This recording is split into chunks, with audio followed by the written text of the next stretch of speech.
Hi friends, அனைவருக்கும் வணக்கம். பிப்ரவரி மாத நடப்புகளை தான் பார்க்குறோம்.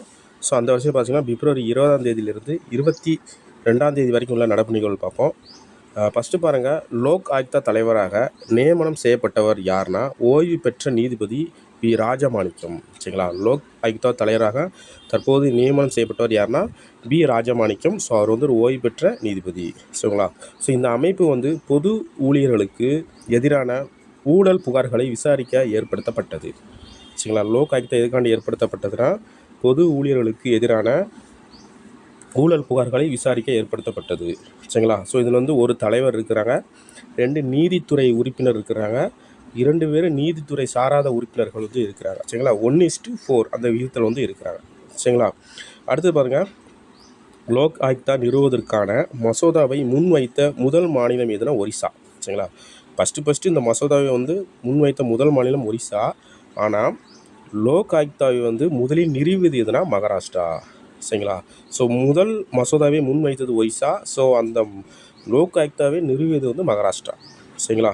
அடுத்து தமிழ்நாட்டில் வந்து லோக் ஆயுக்தா சட்டம் வந்து 2018. அதே மாதிரி பொதுவாக மத்திய அரசு வந்து எப்போ லோக் ஆயுக்தா சட்டம் இயற்றப்பட்டதுன்னா 2013 ஏற்றிருக்கிறாங்க. சரிங்களா. ஸோ ரொம்ப முக்கியமானது, நோட் பண்ணி வச்சுக்கோங்க. அடுத்தது 2வது கொஸ்டின் பாருங்க, தமிழ்நாடு மாநில ஆதிதிராவிடர் மற்றும் பழங்குடியினர் ஆணைய துணைத் தலைவர் நியமிக்கப்பட்டவர் யாருன்னா எழுத்தாளர் இமயம். சரிங்களா.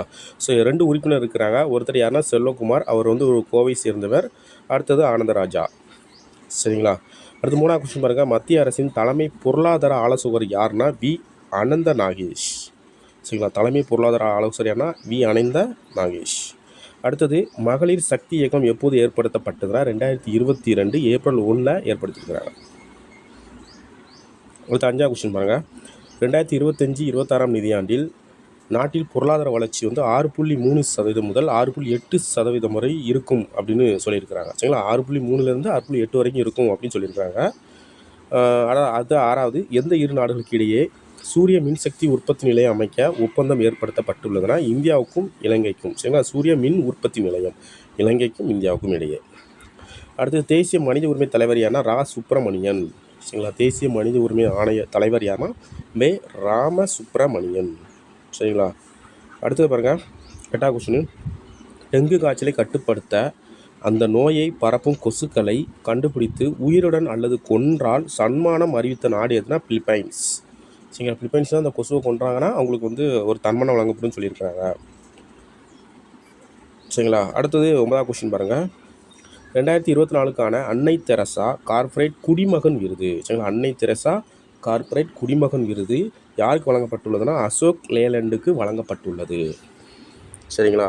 அடுத்து 10வது கொஸ்டின் பாருங்கள், இந்தியாவின் திறந்தவெளி கலை சுவர் அருங்காட்சியம். சரிங்களா, அதாவது இந்தியாவின் முதல் திறந்தவெளி கலை சுவர் அருங்காட்சியம் எங்கே நிறுவப்பட்டுள்ளதுன்னா டெல்லியில். சரிங்களா. அடுத்து பாருங்கள், மண்வள அட்டை ஆண்டு எப்போது தொடங்கப்பட்டது? மண்வள அட்டை ஆண்டு எப்போது தொடங்கப்பட்டதுன்னா 2015 பிப்ரவரி 19ஆம் தேதி பிரதமர் நரேந்திர மோடியால் அறிமுகப்படுத்தப்பட்டது. ரொம்ப முக்கியம், 2015 பிப்ரவரி 19. சரிங்களா. அடுத்தது 12வது கொஸ்டின் பாருங்கள், இந்தியா விண்வெளி ஆராய்ச்சி நிறுவனம் யுவிகா என்ற இளம் விஞ்ஞானி திட்டம் எப்போது ஏற்படுத்தப்பட்டதுன்னா 2019. சரிங்களா, யுவிகா என்ற இளம் விஞ்ஞானி திட்டம் 2019 ஏற்படுத்தப்பட்டது. அடுத்து 13வது கொஸ்டின் பாருங்கள், 21வது ஆசிய ஆப்பிரிக்க கிராமப்புற மேம்பாட்டு மாநாடு எங்கு நடைபெற்றதுன்னா டெல்லியில் நடைபெற்றது. சரிங்களா, 21வது ஆசிய ஆப்பிரிக்க கிராமப்புற மேம்பாட்டு மாநாடு டெல்லியில் நடந்திருக்கு. ஸோ அதை தொடங்கியவர் யாருன்னா துணை குடியரசுத் தலைவர் ஜெகதீப் தன்கர். சரிங்களா.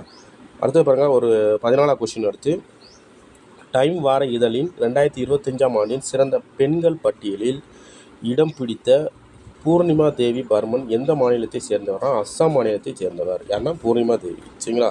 ஸோ இவங்க வந்து கார்கிலா என்ற வகை நாரை பறவை. சரிங்களா, கார்லியா ஒன்று சொல்கிறாங்க, அது வந்து ஒரு நாரை பறவை. அந்த இனத்தை பாதுகாப்பதை வந்து முன்னெடுத்து வருகிறார். சரிங்களா. ஸோ அஸ்ஸாமில் இந்த பறவையின் எண்ணிக்கை மொத்தம் 1800 வந்து அதிகரிச்சிருக்கு.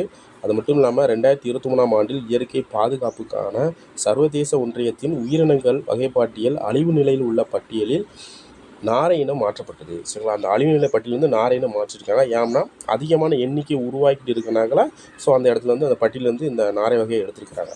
சரிங்களா. அடுத்தது பாருங்கள்,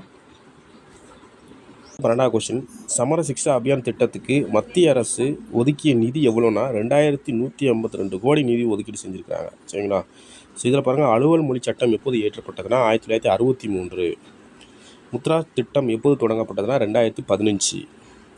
பிரதம மந்திரி பயிர் காப்பீட்டு திட்டம் 2016. பிரதம கிராம சாலை மேம்பாட்டு திட்டம் 2000. ஸோ எல்லாமே ரொம்ப முக்கியம். அலுவல் மொழி சட்டம் 1963, முத்ரா திட்டம் 2015, பிரதம மந்திரி பயிர் காப்பீட்டு திட்டம் 2016, பிரதமர் கிராம சாலை மேம்பாட்டு திட்டம் 2000. சரிங்களா? ரொம்ப முக்கியம். ஸோ இதெல்லாம் படிச்சுக்கோங்க. அடுத்து கடைசி கொஸ்டின் பாருங்கள்.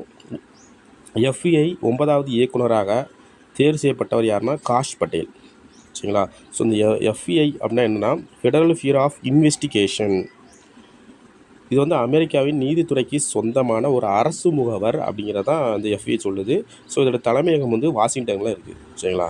ஸோ அவ்வளோதான் கரண்ட் அஃபேர்ஸ். எல்லாம் படிச்சுக்கோங்க. தேங்க்யூ.